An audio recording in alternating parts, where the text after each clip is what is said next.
নতুন বছর তো চলে এলো। এই নতুন বছরে কিছু মানুষের ড্রামা লেভেলটা একেবারে প্রো ম্যাক্স লেভেলে চলে যায়।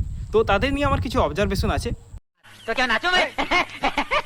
এই যেমন ধরুন 31শে ডিসেম্বর রাত 11:59 একটা স্যাড ভিডিও ছাড়বে, আর ওই স্যাড ভিডিওর ব্যাকগ্রাউন্ডে বাজবে সেই চিরচেনা বিচ্ছেদের গান, আর ক্যাপশনে লিখবে 2025 আমাকে অনেক কিছু শিখিয়েছে, অনেক কিছু পেয়েছি, অনেক কিছু হারিয়েছি। ওরে আমার আইনস্টাইনের নাতিরে, তুই তো প্রতি বছরই এই একই কথা বলিস।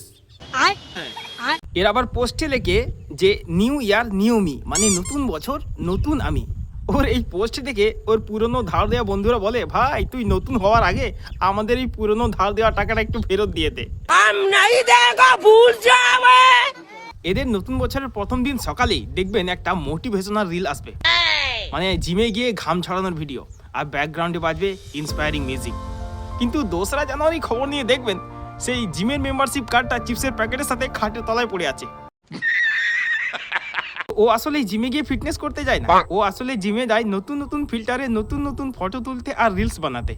আমার ভাগ্য ভালো, ঈশ্বর ওর মঙ্গল করুক। পুরো পৃথিবী যখন বাজি ফাটিয়ে নিউ ইয়ার সেলিব্রেট করছে, তখন এরা ঘরের লাইট বন্ধ করে মোমবাতি জ্বালিয়ে ক্যাপশনে লিখবে আলোর নিচে অন্ধকার।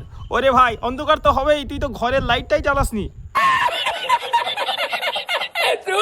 বলছি নতুন বছরে অন্তত একটু হাসি খুশি থাকতে পারতিস, কিন্তু না, এদের দুঃখের ডিউটি 24 ঘন্টা 365 দিন। कैसे कैसे लोग रहते हैं यार यहाँ पर। তাই বলছি ভাই 2026-এ এসে অন্তত ওই কাঁদনি ফিল্টারগুলো আর ব্যাকগ্রাউন্ডের স্যাড মিউজিকগুলি ডিলিট কর। নতুন বছরে অন্তত নতুন নতুন গান শোন, মনটাকে ফুরফুরে কর।